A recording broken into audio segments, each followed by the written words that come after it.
कल, आज और कल। अकबर बीरबल की कहानी। एक दिन बादशाह अकबर ने ऐलान किया कि जो भी मेरे सवालों का सही जवाब देगा उसे भारी इनाम दिया जाएगा। सवाल कुछ इस प्रकार से थे। ऐसा क्या है जो आज भी है और कल भी रहेगा? ऐसा क्या है जो आज भी नहीं है और कल भी नहीं होगा?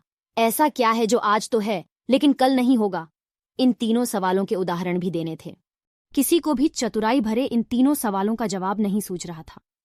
तभी बीरबल बोला, हुजूर, आपके सवालों का जवाब मैं दे सकता हूं, लेकिन इसके लिए आपको मेरे साथ शहर का दौरा करना होगा।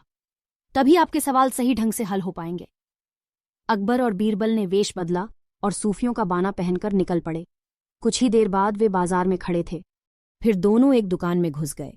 बीरबल ने दुकानदार से कहा, हमें बच्चों की पढ़ाई के लिए मदरसा बनाना है, तुम हमें इसके लिए 1000 रुपये दे दो। जब दुकानदार ने अपने मुनीम से कहा कि इन्हें 1000 रुपये दे दो तो बीरबल बोला, जब मैं तुमसे रुपये ले रहा हूंगा तो तुम्हारे सिर पर जूता मारूंगा। हर एक रुपये के पीछे एक जूता पड़ेगा। बोलो, तैयार हो? यह सुनते ही दुकानदार के नौकर का पारा चढ़ गया और वह बीरबल से 2-2 हाथ करने आगे बढ़ाया। लेकिन दुकानदार ने नौकर को शांत करते हुए कहा, मैं तैयार हूं, लेकिन मेरी एक शर्त है। मुझे विश्वास दिलाना होगा कि मेरा पैसा इसी नेक काम पर खर्च होगा। ऐसा कहते हुए दुकानदार ने सिर झुका दिया और बीरबल से बोला कि जूता मारना शुरू करें। तब बीरबल व अकबर बिना कुछ कहे सुने दुकान से बाहर निकल आए। दोनों चुपचाप चले जा रहे थे कि तभी बीरबल ने मौन तोड़ा, बंदा परवर, दुकान में जो कुछ हुआ उसका मतलब है कि दुकानदार के पास आज पैसा है और उस पैसे को नेक कामों में लगाने की नीयत भी, जो उसे आने वाले कल भविष्य में नाम देगी। इसका एक मतलब यह भी है कि अपने नेक कामों से वह जन्नत में अपनी जगह पक्की कर लेगा।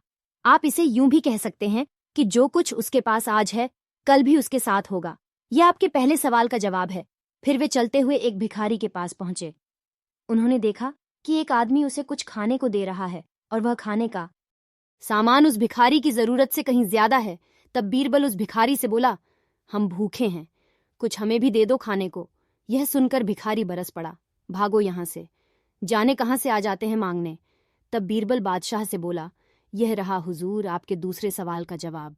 यह भिखारी ईश्वर को खुश करना नहीं जानता। इसका मतलब यह है कि जो कुछ इसके पास आज है वो कल नहीं होगा। दोनों फिर आगे बढ़ गए। उन्होंने देखा कि एक तपस्वी पेड़ के नीचे तपस्या कर रहा है।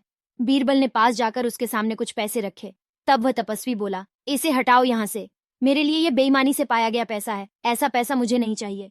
अब बीरबल बोला, हुजूर, इसका मतलब यह हुआ कि अभी तो नहीं है, लेकिन बाद में हो सकता है। आज यह तपस्वी सभी सुखों को नकार रहा है, लेकिन कल यही सब सुख इसके पास होंगे। और हुजूर, चौथी मिसाल आप खुद हैं। पिछले जन्म में आपने शुभ कर्म किए थे, जो यह जीवन आप शानो शौकत के साथ बिता रहे हैं। किसी चीज की कोई कमी नहीं। यदि आपने इसी तरह ईमानदारी और न्यायप्रियता से राज करना जारी रखा तो कोई कारण नहीं कि यह सब कुछ कल भी आपके पास न हो। लेकिन यह न भूलें कि यदि आप राह भटक गए तो कुछ साथ नहीं रहेगा। अपने सवालों के बुद्धिमत्तापूर्ण चतुराई भरे जवाब सुनकर बादशाह अकबर बेहद खुश हुए।